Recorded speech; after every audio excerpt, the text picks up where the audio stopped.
Hi everyone, I am Manju Sharma. Welcome to my channel.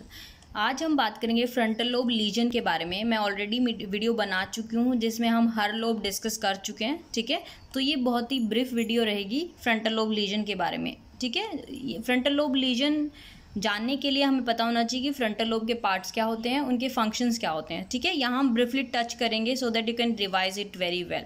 Fine. Frontal lobe जो होता है ये हमारा सेंट्रल सर्कस है। ठीक है, इसके आगे के एरिया को हम फ्रंटल लोब बोलते हैं, राइट। तो फ्रंटल लोब में अगर पार्ट्स की बात करें तो पहले यहाँ पे इस एरिया में जो है प्राइमरी मोटर कॉर्टेक्स होता है, आगे सप्लीमेंट्री एरिया और प्री मोटर एरिया होता है, और सबसे आगे प्री फ्रंटल कॉर्टेक्स होता है। ठीक है, इसके बारे में डिटेल में जानना है तो आप मेरी वीडियो विजिट कर सकते हैं चैनल पे। ठीक है, तो प्राइमरी मोटर कॉर्टेक्स जो होता है वो क्या करता है, एग्जीक्यूशन ऑफ मूवमेंट्स। हमारी जितने भी मूवमेंट्स हैं, ये मोटर कॉर्टेक्स भी बोलते हैं इसे, as name shows motor cortex. तो मोटर जितने भी मूवमेंट्स हैं उनका एग्जीक्यूशन का काम करता है हमारा प्राइमरी मोटर एरिया, राइट। ठीक है, और मोटर लर्निंग से भी रिलेटेड है। ओके, उसके आगे जो है दो एरियाज होते हैं, supplementary and pre motor area. तो प्री मोटर एरिया और सप्लीमेंट्री का हम बाद में जानेंगे। उससे आगे होता है हमारा pre frontal area. Pre frontal area जो है, प्री फ्रंटल कॉर्टेक्स भी बोलते हैं उसे, वो हमारा सबसे इंपॉर्टेंट एरिया होता है, मोस्ट रिसेंट है ये डेवलपमेंट वाइज। ठीक है, ये इमोशंस और बिहेवियर को बेसिकली मैनेज करने का काम करता है। जब हम इमोशनल बहुत ज़्यादा हो जाते हैं, अकॉर्डिंग टू सिचुएशन अगर हमें इमोशन नहीं दिखाने होते तो ये लिम्बिक सिस्टम को सप्रेस भी कर सकता है। ठीक है, on the other hand behaviour. अब ओवरऑल बिहेवियर की अगर बात करें तो ये जो प्री फ्रंटल एरिया है ये हमारा सबसे इम्पोर्टेंट है अटेंशन, ठीक है, कॉग्निशन के लिए, जजमेंट के लिए। ठीक है, हम जितने भी डिसीजन मेकिंग प्रोसेस होती हैं हमारी, वो सब के सब जो है prefrontal cortex role play कर रहा होता है। ठीक है, on the other hand premotor and supplementary area जो है वो बेसिकली वो उनका इम्पोर्टेंट काम होता है motor planning of complex movements. तो जहाँ भी हमें मल्टीपल एरिया ऑफ कोऑर्डिनेशन चाहिए होता है, फॉर एग्जांपल बॉल कैच करनी है तो हमें पैरों का भी कोऑर्डिनेशन चाहिए, हाथों का भी चाहिए, है ना। तो बहुत सारी चीज़ों के कोऑर्डिनेशन जहाँ चाहिए होते हैं, जो भी कॉम्प्लेक्स मूवमेंट है उसमें बेस्ट पॉसिबल मूवमेंट को एग्जीक्यूशन की कमांड देता है हमारा प्री मोटर एरिया और सप्लीमेंट्री मोटर एरिया। अल्टीमेटली ये कमांड देगा हमारे प्राइमरी मोटर कॉर्टेक्स को फाइनल एग्जीक्यूशन के लिए, राइट। ओके, तो ये हो गई हमारा just bit about functions of frontal lobe. Fine. अब बात करते हैं लीजन के बारे में। अब यही फंक्शन जब डिस्टर्ब होंगे तो ऑब्वियसली यहाँ लीजन होगा फ्रंटल लोब में, तो ये फंक्शंस डिस्टर्ब हो जाएंगे, राइट। तो सबसे पहला फंक्शन ऑब्वियसली आएगा मोटर डेफिशिट। तो मोटर मूवमेंट्स जो हैं हम अच्छे से नहीं कर पाएंगे, प्लानिंग अच्छे से नहीं कर पाएंगे, तो जो मूवमेंट है वो हैफाजार्ड हो जाएंगी।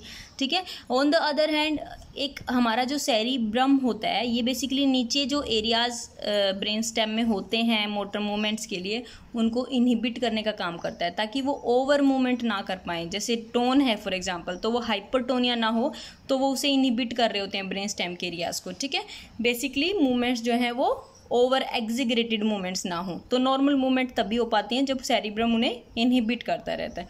तो मोटर डेफिसिट क्या होगा, अल्टीमेटली मूवमेंट्स अच्छे से नहीं हो पाएंगी, मोटर डेफिसिट तो होगा।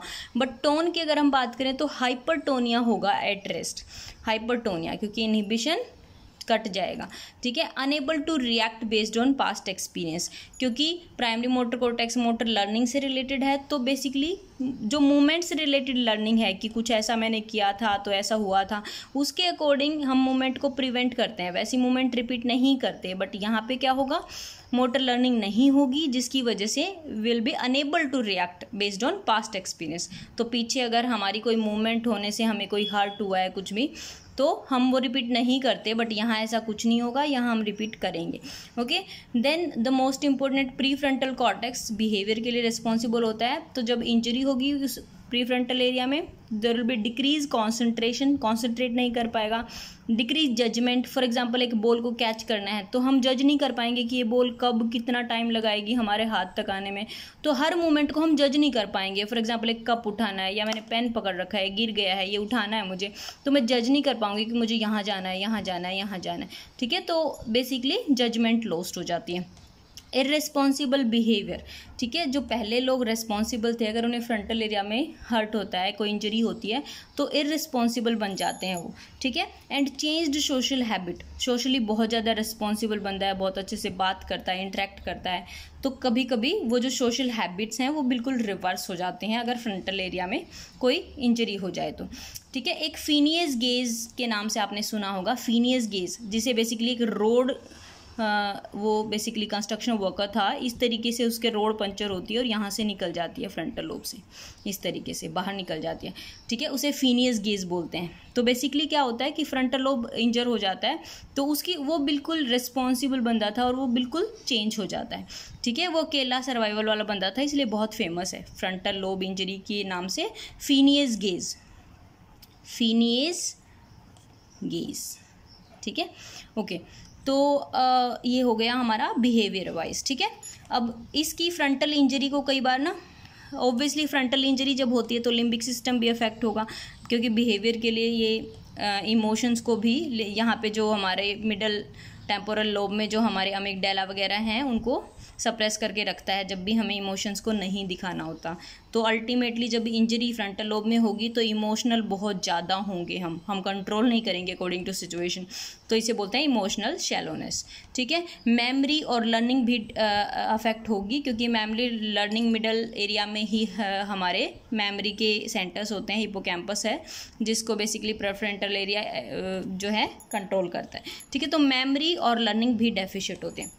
अब फ्रंटल लोब इंजरी में आपने सुना होगा फ्रंटल लोब सिंड्रोम बोलते हैं उसको।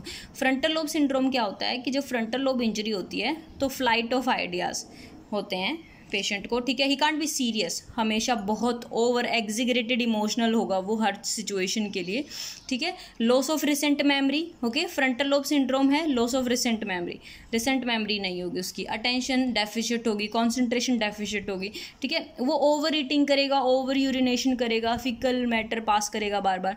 तो ये जो बिहेवियर हैं ये सारे हैं फ्रंटल लोब सिंड्रोम, मतलब फ्रंटल में जब इंजरी होती है तब ऐसा कुछ होता है। और ये बहुत इंपॉर्टेंट है फिनियस गेज, फिनियस गेज है जो फ्रंटल लोब सिंड्रोम का बहुत इंपॉर्टेंट एग्जाम्पल है, ठीक है। तो ये हो गया फ्रंटल लोब के बारे में कि फ्रंटल लोब के ये 3 पार्ट्स, इनके फंक्शन, और ये हो गई फ्रंटल लोब लीजन के बारे में। Thank you so much. Video पसंद आई हो तो subscribe to my channel and like it. Thank you.